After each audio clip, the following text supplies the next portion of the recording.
Hey everyone, I'm Mariya Shcheglovitova. I use the pronouns she, her. I'm an assistant professor of geography at Utah State University. I've got some pretty recent connections to Baltimore though. I just graduated from the University of Maryland, Baltimore County in May, where I was doing my PhD in geography, and I was studying issues of housing and sustainability in Baltimore. And I'm pretty excited to share some of these findings with you, so thanks for listening. I borrowed the title of this talk from the New York-based artist Steve Epso Powers. In June 2014, Powers was hired by the Baltimore Office of Promotion and the Arts to paint a mural on a block of 35 abandoned homes on Eager Street. The mural proclaimed in bold, bright letters, "Forever together, I am here because it's home." I never saw this mural in person, and I only learned about it after it was gone. I'd mentioned the demolitions on Eager Street to a longtime housing advocate working in East Baltimore. When I brought up the demolitions, she replied with frustration, "Oh, you mean where they had painted the mural about home?" I started my PhD at UMBC in August 2014. I came to UMBC from a research position where I was part of a team that studied wood decomposition in forests. We used a method called rot plots where we would lay out identically sized logs from different tree species and observe how things like moisture, slope, and other environmental factors affected their decay. My question when I started doing research in Baltimore was simple: what drives wood decay in the city? When I started working in Baltimore, I had a pretty narrow view of decay. Mainly, I understood it to be something that happens to trees that die in the forest. Decay, I thought, like many other forest ecologists, was the mechanical and biological process of wood coming apart into its chemical components: nitrogen, carbon, phosphorus. These components were removed from wood by wood-eating mushrooms, then recycled into the forest ecosystem, incorporated into soils, and taken up by plants. And this created a closed loop of life, death, decay, and growth. But what I found during my research in Baltimore is that rot in the city lived in unexpected places. Urban decay is much more than an ecological process, but instead is connected to histories of neighborhood segregation and disinvestment, and community experiences of claiming and losing home. So this talk will walk you through some of these connections and surprises, and I'll explore how noticing rot and decay in the city can expose and lead to some ways of opposing these injustices. So the first thing we need to talk about is how, in the context of urban development, decay takes on another layer of meaning. In the city, rot is not just what we see when structures fall apart. It's a process of disinvestment that disproportionately concentrates decay in some places over others. In Baltimore, decay is concentrated in vacant and abandoned structures. The state of Maryland's main approach to decay has been demolition. And in 2012, this generated 2.1 million tons of wood, metal, brick, and other construction materials destined for landfills. But even with demolitions generating what seems like a staggering amount of material, estimates of standing, vacant, and abandoned buildings in Baltimore are high, and they range from about 16 to over 40,000. The concentration of decay in vacant and abandoned buildings in Baltimore is driven by processes of racial segregation and policies disinvesting in majority Black, poor, and immigrant communities. The mortgage redlining map, which is shown here on this slide, is often a visual stand-in for these processes. Produced in 1937 by a federal agency looking to prevent a housing market collapse following the Great Depression, this map made recommendations of where banks should and shouldn't provide mortgages. So areas that are depicted here in red were called redlined, and residents living there were denied loans for home purchases or improvements. These discriminatory practices were largely based on race, class, and nationality. And they divided the city along these race and class lines into very starkly contrasted neighborhoods based on the divisions that you see on this map. And the other thing that this map did, and policies like it, is they left lasting legacies of disinvestment in Baltimore's Black majority communities. So this was the setting for my work in Baltimore. ROT is concentrated in vacant and abandoned buildings, and this is the result of policies like redlining that made it difficult to secure funds to buy and repair homes in Black majority neighborhoods. But this is only part of the story of ROT in Baltimore. In 2015, the U.S. Forest Service, which is the federal agency responsible for managing U.S. forest resources, they heralded a new frontier in forestry: vacant and abandoned buildings in U.S. cities. The U.S. Forest Service predicted that the resources of this frontier, wooden floors, beams, and other construction material, were waiting to, quote, be repurposed by savvy entrepreneurs willing to become the lumberjacks of these urban forests. In partnership with city and private organizations, the U.S. Forest Service established a test case for this new form of urban forestry in Baltimore.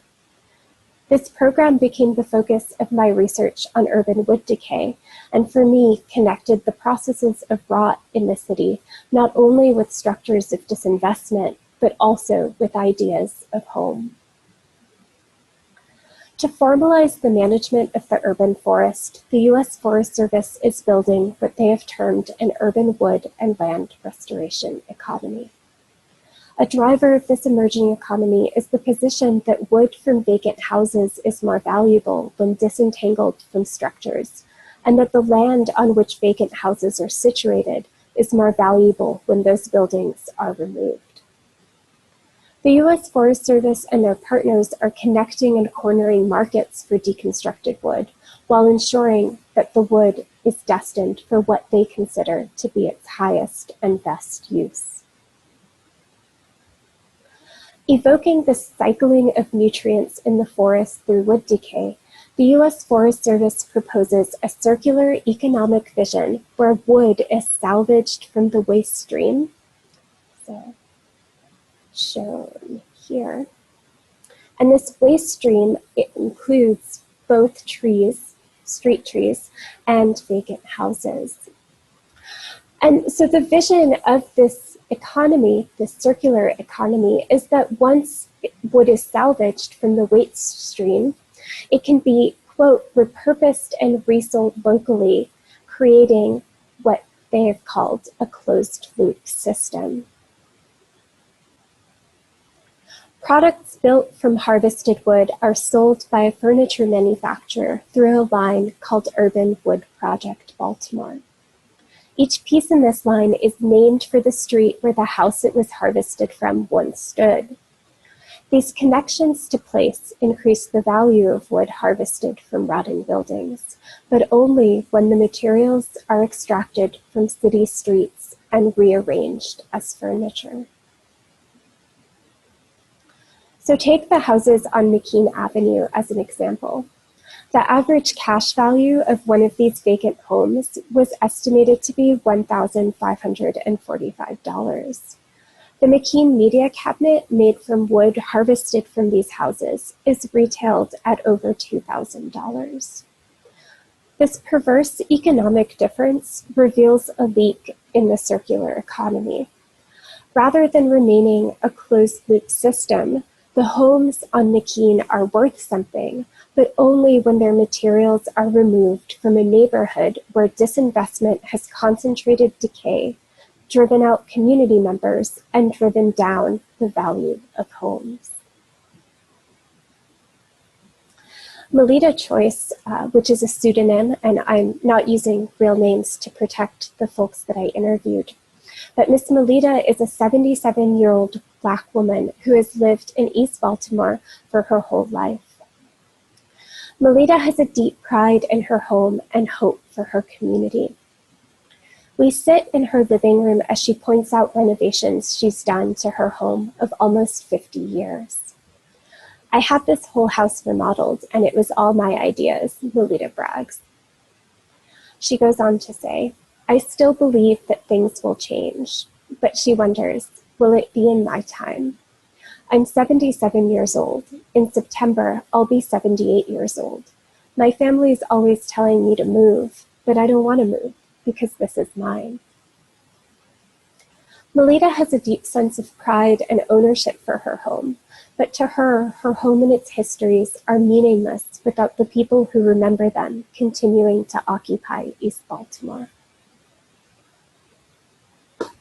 Melita has seen her neighbors displaced from their homes over the course of several city-sponsored blight elimination programs.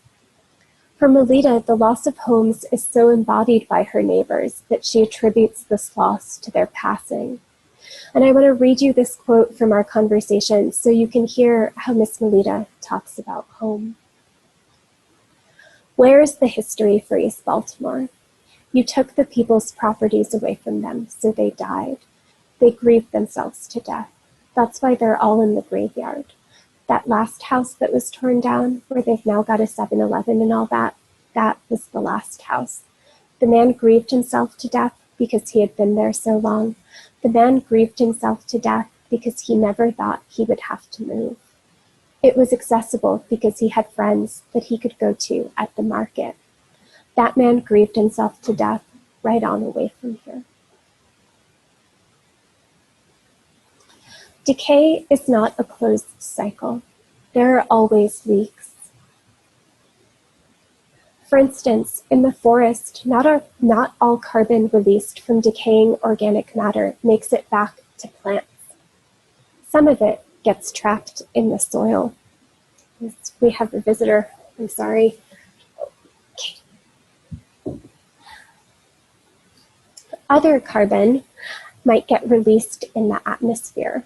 So these leaks in this organic nutrient cycle mean that it's not staying perfectly within one place. Some of it is escaping. In the city, there are also leaks in cycles of decay. These leaks include the grief and deaths of community members who have lost their homes, while agencies profit by harvesting wood from empty, rotting houses. But leaks can also suggest other possibilities. So now I want to take you to another site in Baltimore, and this site is an urban garden. As we look down at a trellised urban farm in northwest Baltimore, Colton, a white male urban farmer, proclaims, quote, "We're sitting on a big pile of compost right here," end quote. As a contrast to the deathly effects of rot in East Baltimore, Colton and his fellow farmers who are part of an urban farming collective encourage rot on the farm for life and love. Colton tells me, quote, "As far as the garden, it's mostly a place for experimentation, community learning together, and doing the greening, and building the soil, because the soil's important. It's like our soul, right? It's kind of cheesy, but this is our heart and soil sanctuary here."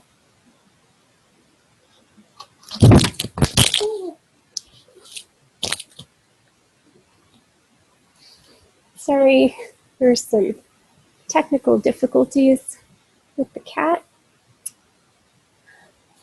but we can continue. Colton and his fellow farmers garden on 2 former vacant lots. They did a fundraiser to purchase the lots for $12,000.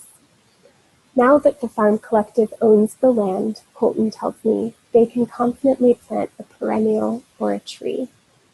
As we sit and observe the farm, Colton gestures and says, "Fruit trees make sense here, shrubs for this spot. It's more like we're planting some plants here and there, but we're also watching the plants heal the earth. They're all building biomass that will contribute to building the soil up, and we own the land."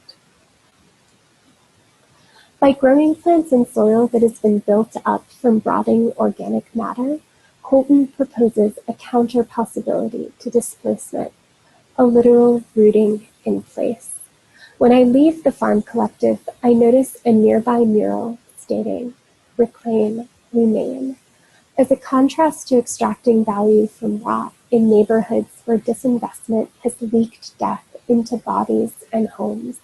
The proclamation to reclaim, remain, suggests the emancipatory potential of rebuilding soils and communities that can come from communal land ownership in parts of the city that have been left to decay. Rot in the city can make and unmake home.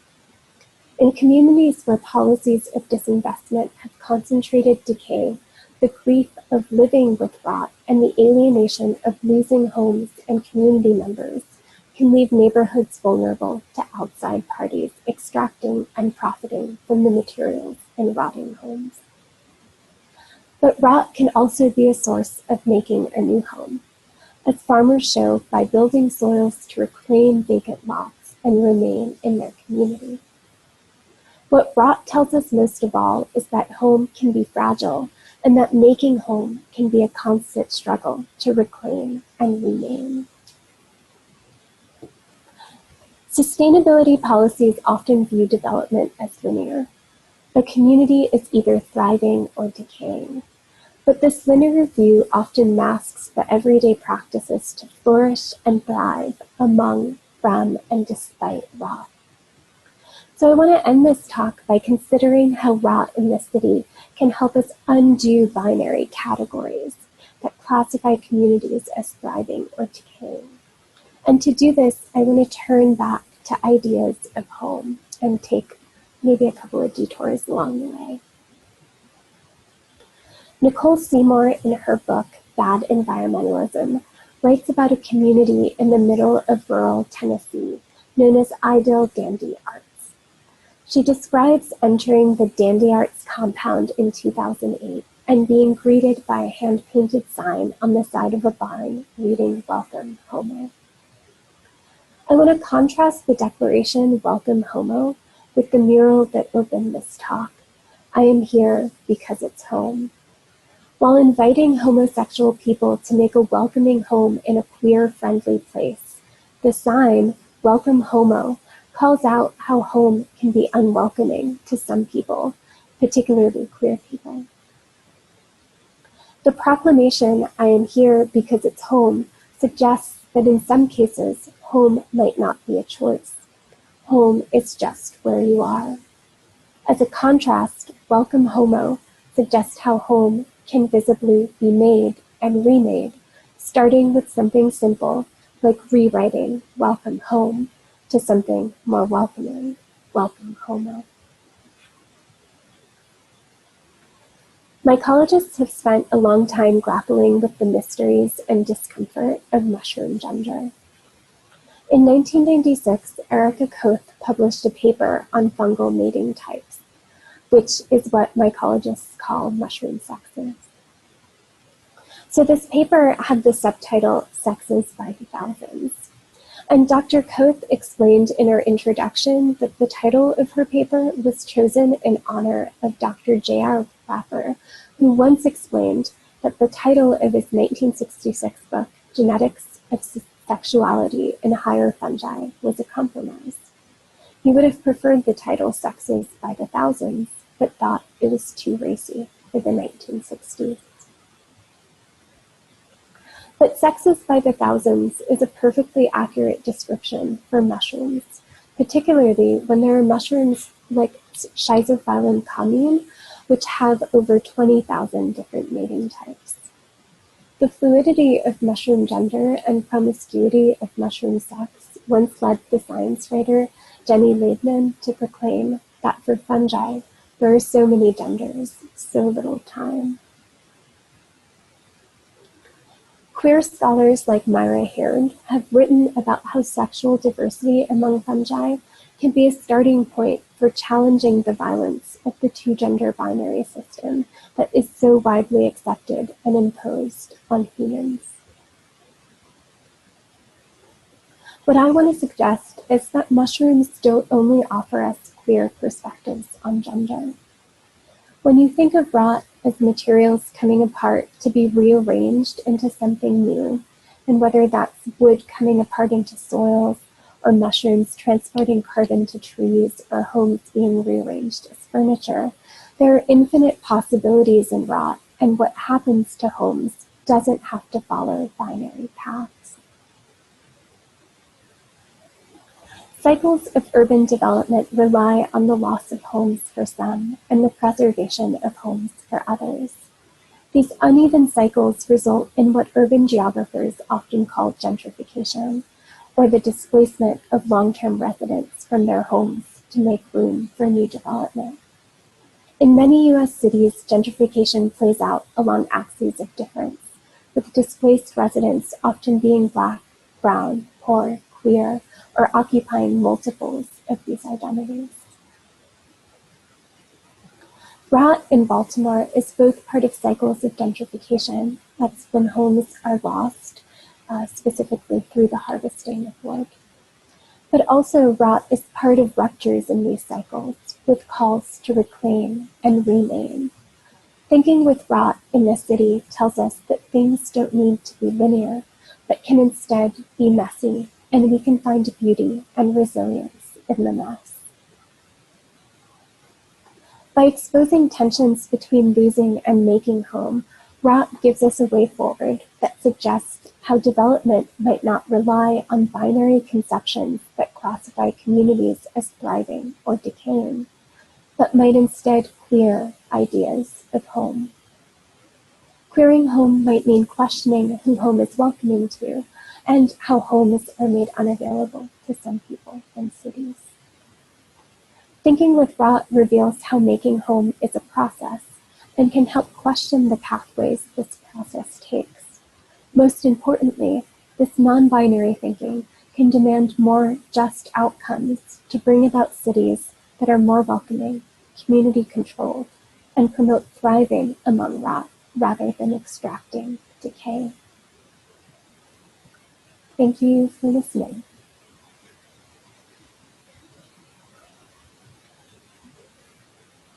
Thumbprint, or is it a tree ring? It's a tree ring. Welcome, Homo. Welcome back. Mariya, thank you so much for the talk and for participating. And yes, go ahead. And again, Mariya, thank you so much. Mariya's joining us from Logan, Utah. So she's missing the mushroom foraging season out here for sure in Baltimore. So we can all be very sad for her about that. But we can at least reach out from Baltimore with a few questions for her. So I had a few to start off with. First off, again, thank you very much for your talk. This was a great talk. And it's really nice to talk about some of what some people call decay or blight in Baltimore as being opportunities and being resources. That this is a cycle, and that we're not. Decay isn't necessary. There's still life in decay. So I think that was kind of the overall theme that I took from this, and that I really appreciate. So I wanted to talk to you a little bit more about cycles and cycles and systems for some of these blighted properties. So you certainly had talked about that a little bit, but I had questions about what are some of the best ways to reuse and to use properly some of the materials from these homes. So if we have houses that are on the way out, need to be fully restored, if they're too far gone, should we be looking for opportunities to like mulch this wood that this could then be turned into, for example, substrate for mushrooms and keeping stuff local? How do we keep things out of the landfill? And how also do we kind of intervene before things are too far gone? Just maybe some of your thoughts on those things. Yeah. Well, thank you all for having me at Virtual Mushroom City. It's very nice to kind of reach out to Baltimore and sense you from afar. Yeah. I miss you all. Yeah, so thinking about cycles and systems and like what you were saying, Erin, the possibilities that might spring from rot. But I think the takeaway that I found from my research in Baltimore was that it really matters who's articulating these possibilities. And so I talked a little bit about the Forest Service coming in and harvesting the wood in these vacant properties, which on its surface sounds like a really sustainable thing to do. It gets wood out of the houses, it keeps it out of the landfills, and it turns it into furniture in a way that kind of seems on its surface to be geared towards reuse, and everyone is winning from this solution. But what ends up happening is that you build this system that extracts value from communities. And so what I would say in terms of reusing materials in a just and sustainable way, you could be doing it in a way that keeps the value in communities. So if those materials are coming from a neighborhood in East Baltimore, like how can the money that's generated from reselling the wood from the houses go back to the community rather than being taken out of the community? And also there are possibilities for, like you said, Erin, renovating those houses. And so ideally, you know, it wouldn't just be a cycle of blight and harvesting. It would be kind of a more diverse cycle of maybe blight, but then also maintaining places to live for people in affordable ways. We just had a question pop up from our good friend Danielle, who wants to know your viewpoints on programs like Second Chance. Now, of course, Second Chance, for people who aren't familiar, is a program here in Baltimore that reclaims any architectural features and furniture out of houses that are being demolished. And they go to this big warehouse, but through this warehouse, part of why it's called Second Chance is because it's a program for former felons to also get skills and techniques in restoring and in reclaiming these materials. So it's kind of a 2 second chances. Yeah, 2 second chances really for the materials and for people in the community. So what are your thought process on a program like that? And do you think there's room for expansion maybe? Yeah, I think there's, you know, it definitely seems like something that's beneficial. And of course, it makes sense. If a house is so far gone that it needs to be demolished, it makes sense to take what you can from it. But in terms of kind of preserving housing, I think what a lot of activists for fair housing in Baltimore would say is that there's room for preservation to exist alongside demolition. And so the first thing I would say is that demolition as a one-size-fits-all resolution to vacant housing in Baltimore might not be the way to go. But then the other thing in terms of the job creation, deconstruction creates more jobs than demolition. And so that reuse aspect makes a lot of sense. I don't know about the Second Chance program. I know that Humanum was running a program where formerly incarcerated people were being employed for deconstructions. And I think that program has ended. And I think one of the issues with programs that are employing formerly incarcerated people is kind of the longevity of that employment. And so how do you take that initial employment and turn it into something that can become a career or that can become job training that can be really sustainable in the long run? And so I would say, like, initially these are excellent initiatives, but what does the long-term thinking look like would be my question. Yeah. Oh, someone has a comment. Yeah, and we have a comment here from someone with an excellent name, Dormittens, who wanted to compliment that you gave a really great talk on deconstructing a queering home, relating to understanding the ways of the capitalistic system extracts rather than contributing to the community without purposeful thought. So again, that's a compliment, and we really appreciate that. I really liked your concept of queering home also. I realize we can't have kind of rigid structures and rigid ideas of what home means.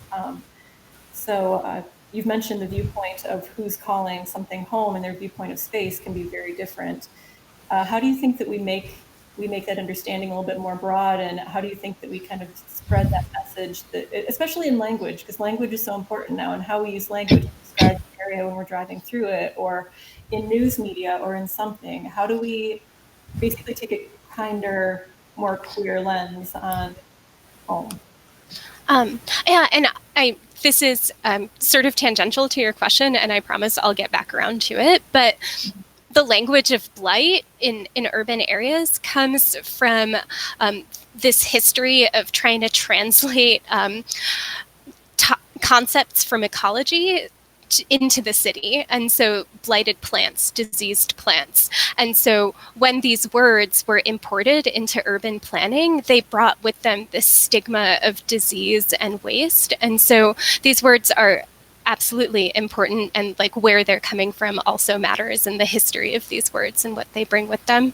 And when I think about home, you know, like I grew up being told that like home is supposed to be this welcoming place. And I think one of the ways to start thinking a little queerly about home is to think about how home can be unwelcoming, and how making home can be an active struggle for people. The folks I worked with in Baltimore, like, you know, they felt like everyday existence was a struggle to maintain and to reclaim their space in their homes. And so I think opening up this concept that is so such a blanket concept that we're taught to think of as beneficial and welcoming, opening it up and thinking about how it can be unwelcoming, or how making it welcoming can be a struggle for people, could be one of the ways to start queering home. Yeah. Absolutely. We have a comment from Alice Hella. Hi, Alice. And she's talking about one of the recent comments made about the longevity of the second chance workers. And she says, I think getting and holding one job at a time is valuable, and definitely a stepping stone, for sure. Yeah, so that was kind of related to the community-based programs and trying to have initiatives that, while we're addressing housing, and is there a kinder word we should use in place of blight? Yeah. I would say vacant, and I often say abandoned housing. But well, yeah, it's been abandoned. It's been abandoned not just by the homeowner, but it's been abandoned by the lack of support systems. This is, you know, when people are asking me, why does Baltimore look the way it does? I'm like, this is what redlining looks like. And I have to educate people a lot on what redlining means. A lot of people don't know that term. And so for anyone watching, redlining is when bank lenders have pulled out the map of the city and they said, okay, this is where Black people live, and anyone that's coming to us from this neighborhood is not getting a loan. So now you look at our homes and our neighborhoods now, and you absolutely see why homes are falling apart, because they weren't giving the money, the support they needed to invest in their own home, to keep them in their home.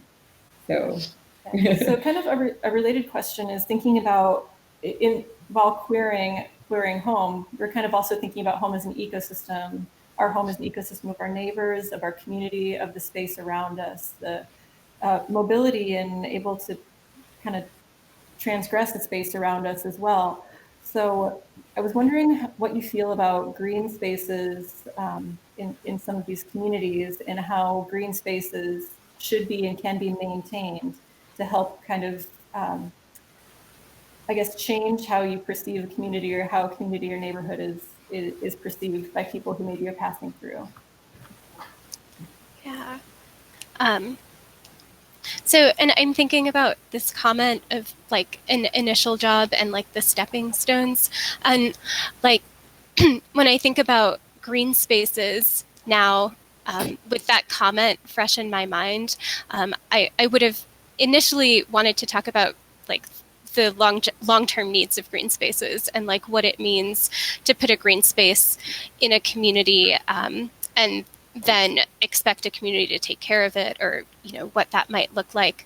But I wonder about green spaces as a kind of stepping stone towards like where a community needs to go, and like what that would look like. I'm just my head is spinning a little bit when I'm thinking about trying to connect the dots. But so a lot of the work that I've done on green spaces in Baltimore has been a little bit critical of them. It's been critical of the fact that green spaces are put in without really thinking about the long-term needs of those spaces. I think you need to think about the context of the green space. I don't think all green spaces are comparable. I think there are community-owned green spaces. I think there are city-maintained green spaces. I think the context of the green space makes them incredibly different. And some green spaces can be, like we were talking about community gardens earlier, they can be these spaces of like a lot of healing for people who work there.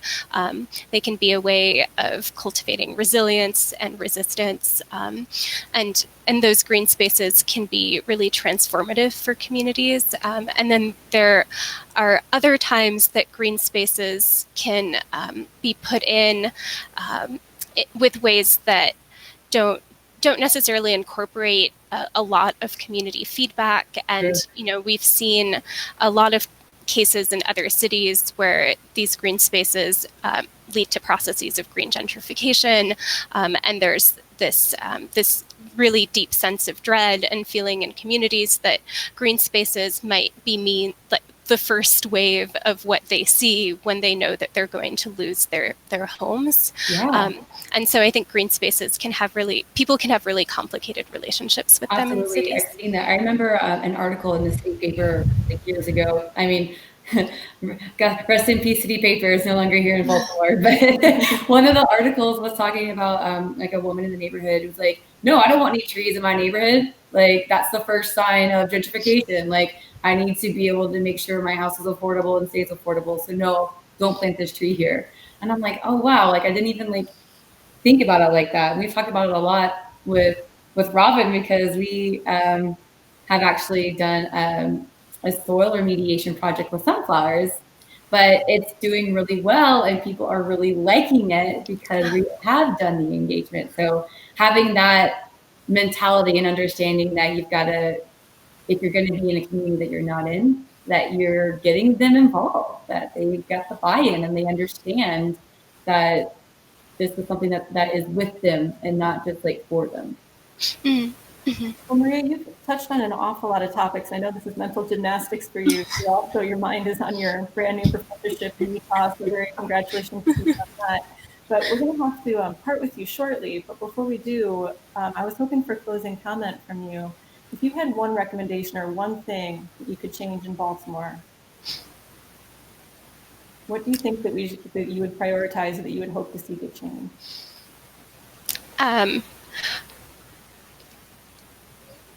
Maybe I'm going to cheat when I answer this question, and I would say I would change the amount of funding that is going to law enforcement and put it into affordable housing. So changing one thing, but maybe accomplishing two. Absolutely. Mariya, so good to have you. Thank you for your time today. Thank you for the time leading up to this event.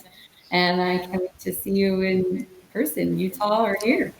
Yeah, it would be great. Thanks for having me. And thank you all for listening, whoever's out there. Yeah. Bye.